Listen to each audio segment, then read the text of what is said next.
You know, you're all probably thinking this is a wig. And we're gonna get back next year to school and y'all are gonna find out it's not a wig. I'm just kidding, it's totally a wig. But my hair has been this color before, so, I wouldn't put it past me. Anyway, so yesterday we talked about sensory recall. So today we're going to talk about emotional recall, which is very, very similar.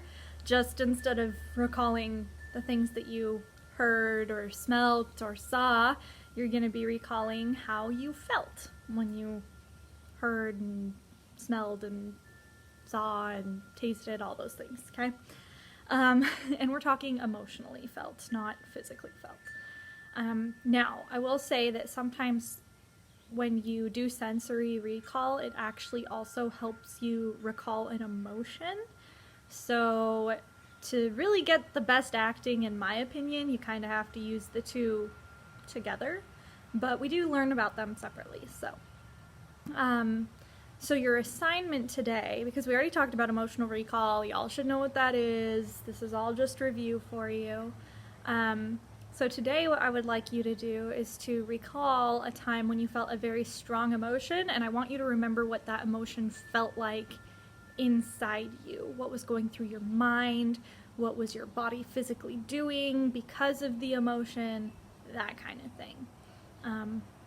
And so I actually chose a day, because I'm going to talk about mine, because I always give an example of what I'm looking for. I'm going to choose a day that had a lot of different emotions in it. So yeah, I think I said like 8 sentences you have to write, so it's not a lot, just a little bit about what you felt and stuff. But mine is the day that I found out I got accepted into college. It was a really good day.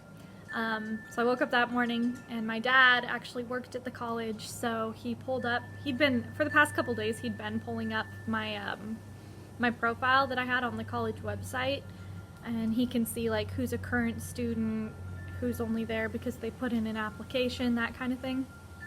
And so he pulled it up that morning and it said current student, and I hadn't received my acceptance letter yet. And I was like, what? Because that meant I was going to be receiving my acceptance letter soon. I was really excited about that.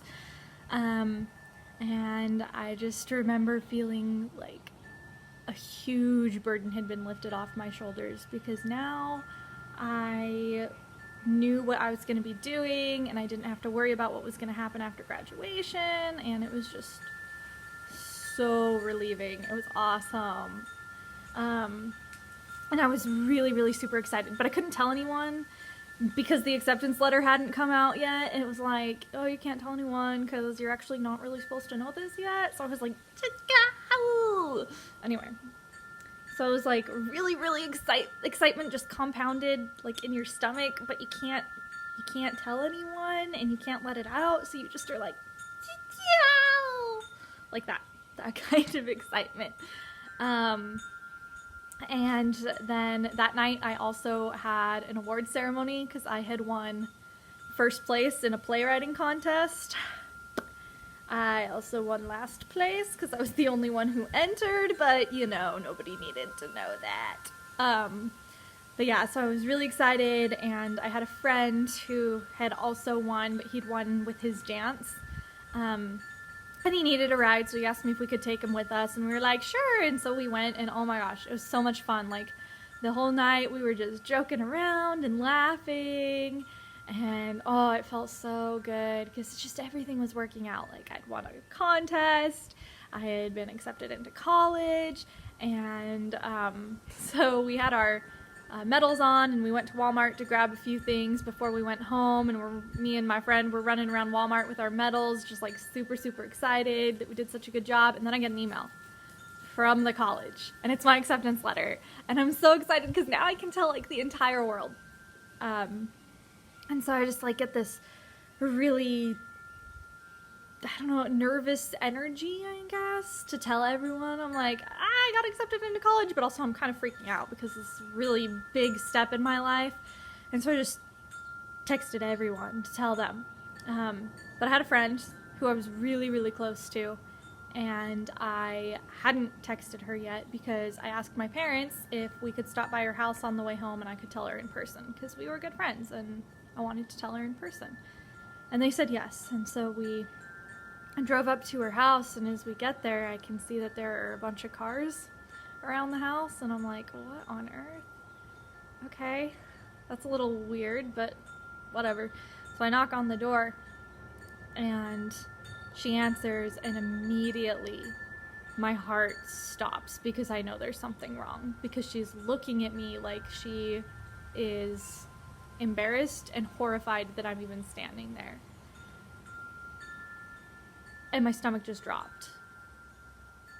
And everything after that, I was kind of in like this daze of, is this even real life right now? Like, what is happening? And she's talking to me, and she's like, oh, that's really cool. I'm so happy for you. And then I hear voices, and a bunch of our other friends are peeking around the corner. And basically, I had walked in on a party that I was not invited to with all my friends, and I was the only one not invited. And that was crushing. Like, I just remember feeling so hurt. Like, my heart was trying to get out of my chest, and I was trying so hard not to cry, and I had to keep looking up to keep the tears from spilling out, and I just felt so sick, like I was gonna throw up, and all the happiness from the day was just gone. And it sucked. And she kept trying to be like, oh no, we wanted you here, and da da da, but it was like, I knew she was lying, and I knew she knew that I knew she was lying. And it was just awful. The good news is, though, after we drove away and I went home and I thought about it, I was like, you know what? I'm going to college. I don't need these people in my life. And then I felt better. And I mean, it still hurt, like, but you get that determination that, okay, you know what? That sucked, and I'm gonna let myself hurt because it sucked, and it's okay to let myself hurt because that was just not cool. But I've got better things ahead of me, and I'm gonna keep looking forward, because no matter what happens, I can do this, and I don't need people who are gonna make me feel this way, because it's not an okay way to feel, and I never want to feel that way again. And just moving forward, and it's all good now. Like, obviously it's not a super traumatic event. I remember how it felt, which is good because it helps my acting, but it's not gonna make me cry like it did that night. So there you go. That's my emotional experience that I wanted to share. I hope you guys are doing well. Just a heads up, after tomorrow and Friday's lessons, you guys are going to be receiving the instructions for your final project, and that's what you'll be working on for the rest of the year. So we're getting to the end there, guys. Really good work. Thank you, those of you who've been turning things in. If you did not know, you do need to be emailing me those things and turning them in, or you can turn them in at the school starting now, April 20th. So you can drop them off. There's a drop-off box at the junior high. So you can go ahead and do that. But yeah, if you have any questions, let me know. I'm here for you guys. Even when I put out the instructions for the final project, I may not be doing videos every day, but I just really want you guys to know I'm here for you, and I'm literally just sitting around waiting for emails so that I can help you and answer questions. So do not hesitate to reach out. Okay, I'm gonna go take this wig off now because it's making my face itch, but love you guys. See ya.